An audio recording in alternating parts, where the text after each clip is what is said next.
Ibihe byiza kuri ukurikira Urumuri Media tugwaye ikaze mu makuru agezweho kuri uyu wa kane tariki 24 Mata 2025 n'amakuru aza kwibanda ku ngingo z'ingenzi zikurikira. Amafaranga umunyarwanda ahahisha ku mwaka yarikubye agera ku 560 ku mwaka. Turabwira yuko uruganda rukora imodoka ruzwi nka Volkswagen ruri mu nzira zo guteranyiriza imodoka nini mu Rwanda. Turaza kugaruka kandi ku nkuru mu gisate cy'ubuzima tubabwira yuko ikigo cy'igihugu gishinzwe kugenzura ubuziranenge bw'imiti n'ibiribwa Rwanda FDA cyahagaritse ikoreshwa ry'umuti wa aspirine vitamine C ku butaka bw'u Rwanda. Turanyarukira hanze y'inkiko z'u Rwanda tubabwire yuko Perezida Donald Trump wa Leta Zunze Ubumwe za Amerika yaje kwihanangiriza mugenzi we w'Uburusiya Vladimir Putin inyuma y'igitero cyagabwe kuri Ukraine. Hamwe n'andi makuru turaje tuyarambure mu kanya. Impanuka ziterwa na gazi zidutwara abantu n'ibintu nyamara kandi zishobora kwirindwa kuko abashishoza bayobotseho mu gazi Rwanda, kampani icuruza gazi yuzuye neza ikayigutwaza kinyamwuga mu buryo buyirinda impanuka aho waba utuye hose mu mujyi wa Kigali, ariko naba mu zindi ntara n'ejo tukabageraho. Igihe cyose umaze gukoresha gaze genzura neza ko icupa rifunze neza ridahitisha. Nibiba ngombwa wiyambaza abahanga ba Home Gas Rwanda bakumira ikibazo kitaravuka. Kugura gazi muri Home Gas Rwanda ntibisaba gukubita amaguru, oya, isaha iyo ariyo yose wayikenera kandi akanyenyeri 939 urwego uhitemo kana handitse Home Gas Kigali City, bayikugezeho bwangu kandi nta transport wishyuye. Wana downloading application yitwa Home Gas Rwanda ukajya wigurira gaze na accessoires zose. Telefone 0788592929. Home Gas Rwanda ikugezaho gaze mu rugo iwawe. Tubahaye ikaze nanone mu makuru ku buryo burambuye. Amakuru reka tuyahere ku nkuru ivuga yuko amafaranga umunyarwanda ahahisha ku mwaka yageze ku 560. Ubushakashatsi ku mibereho y'ingo bwagaragaje ko ubukene bwagabanyutseho ku kigero cya 12.4% mu myaka 7 ishize. Ibi bigaragazwa n'amafaranga umuntu arya kuko yiyongereye cyane arenga 560 ku muntu mukuru. Imibare y'ikigo cy'igihugu kibarurisha mibare igaragaza ko kugira ngo abanyarwanda babashe kugira imbaraga zo gukora barya nibura kilokalori ibihumbi 2400 ku munsi. Kugira ngo byumve neza, ubwo umuntu mukuru urya umuceri, imboga n'ibishyimbo abakeneye garama 329 z'umuceri, garama 179 z'imboga, garama 174 z'ibishyimbo na garama 68 z'amavuta ku munsi. Umuyobozi mukuru w'ikigo cy'igihugu kibarurisha mibare Iva Murenzi yatangaje ko basuzuma ubukene hagendewe ku gipimo cy'imibereho y'abantu uko ibihe bigenda bisimburana. Ati ibyibanze ubundi ni ukugira amafunguro ahagije atuma ushobora kugira imbaraga zo gukora, kuko iyo udafite amafunguro ahagije ufata ngo ubashe gukora, ubudahangarwa bw'umubiri wawe bijya hasi ntiwigirire akamaro ntunakagire igihugu cyawe. Ibindi birebwa mu byibanze naho gutura heza, uburezi ku bana, imyambaro, ubuvuzi n'ibindi byinshi. Ati n'ibyibanze umuntu akenera byiyongera ku mafunguro, ariko iyo byose bishyizwe hamwe bigufasha kuvuga ngo iyo abantu bafite ibi ntabwo baba bakennye, ariko abatabifite nta bakene, ugomba kubitaho. Mu 2001 igipimo cy'ubukene cyafatirwaga ku bashobora gukoresha 64 ku mwaka mu bijyanye n'imibereho, agera ku 90 mu 2006, naho mu 2011 agera ku 118. Ukuvuga yuko mu 2024 amafaranga yaje kugera ku 560. Dukomeje n'aya makuru, reka tubabwire yuko Volkswagen iri mu nzira zo gutangira guteranyiriza imodoka nini mu Rwanda. Ikigo cy'Abadage Volkswagen Group cyatangiye ibiganiro na guverinoma y'u Rwanda bigamije kwagura ishoramari ryacyo mu gihugu, rikava ku guteranyirizamo imodoka no rikagira no guteranya imodoka nini z'amakamyo na za bisi. Nyuma y'imyaka 7 Volkswagen ishoye imari mu Rwanda ikaba ishaka kwagura ibikorwa byayo nyuma yo kubona ko ari igihugu kirimo inyungu ku ishoramari ry'abanyamahanga. Abayobozi bakuru ba Volkswagen Group ku rwego rwa Afurika bari mu Rwanda mu rugendo rugamije kumurika ibikorwa by'ishoramari ryabo riri mu gihugu kuva mu 2018.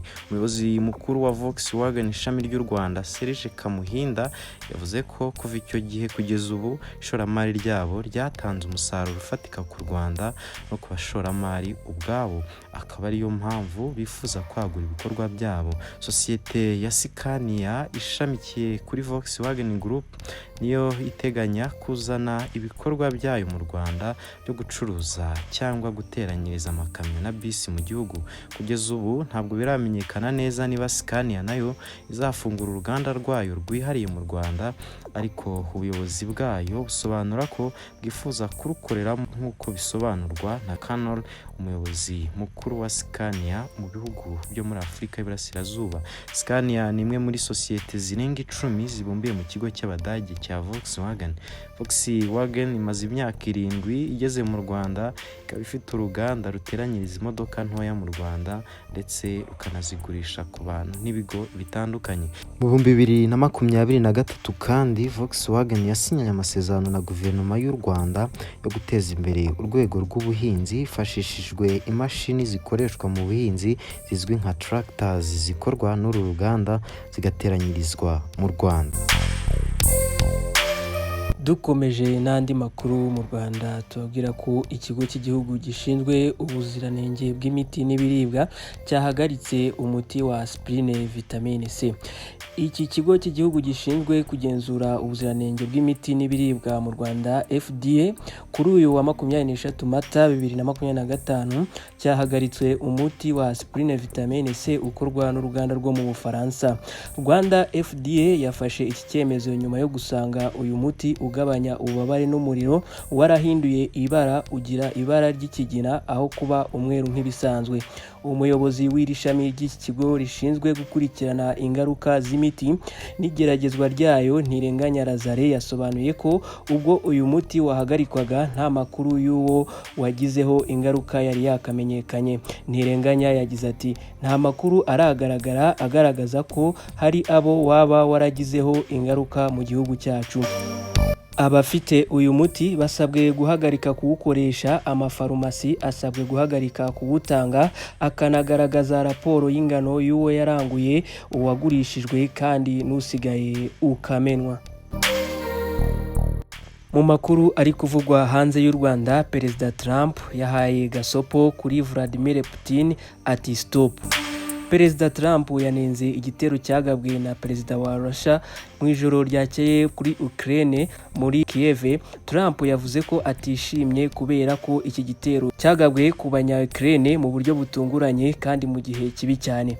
Perezida wa Ukraine Zelensky we yavuze ko iki gitero ko cyari gitunguranye kandi gikomeye cyane. Yagaragaje ko cyahitanye abantu bagera muri 12. Ku mbuga nkoranyambaga, Perezida wa Amerika Donald Trump yabwiye Vladimir Putin ko agomba kurekeraho imirwano ng'abantu 500 bapfa buri cyumweru ni benshi cyane, kandi ko bagomba kongera kugirana ibiganiro by'amahoro mu gihe gito cyane. Zelensky yahise ahagarika uruzinduko yari afite mu gihugu cya Afurika y'Epfo kugira ngo abashe gukomeza guhatana n'ibitero bya Vladimir Putin. Ibi byabaye nyuma y'uko Perezida wa Amerika Donald Trump yari amaze iminsi asabye Zelensky ko yashyiramo imbaraga mu biganiro by'amahoro na Vladimir Putin. Gusa abashakashatsi bakurikirana iby'iyi ntambara y'Uburusiya na Ukraine bavuga ko ibyo Trump avuga ngo abaperezida bombi bajye mu biganiro by'amahoro ntacyo bitanga, ahubwo Vladimir Putin we agakomeza kugaba ibitero kuri Ukraine.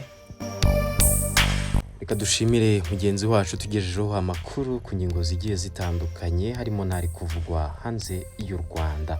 N'amakuru muri gukurikira ku Rumuri Media, n'amakuru yagarutse ku ngingo z'ingenzi zikurikira.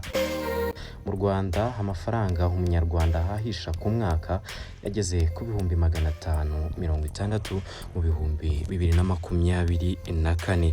Twababwiye kandi ko uruganda rwa Volkswagen ruri mu nzira zo guteranyiriza imodoka nini mu gihugu cy'u Rwanda. Muri aya makuru kandi twagarutse kwihagarikwa ry'umuti wa aspirine vitamine C. Ikigo cy'igihugu gishinzwe ubuziranenge bw'imiti n'ibiribwa kikaba cyatangaje ko uyu muti utakyemerewe gukoreshwa magingo aya ngaya. Twagarutse kandi ku makuru ari kuvugwa hanze y'u Rwanda, tubabwira yuko Perezida Donald Trump yongeye kwihanangiriza mugenzi we Vladimir Putin. Tubashimiye mwe mukurikira amakuru ku Rumuri Media, mwibuka gukanda subscribe. Ciao ciao.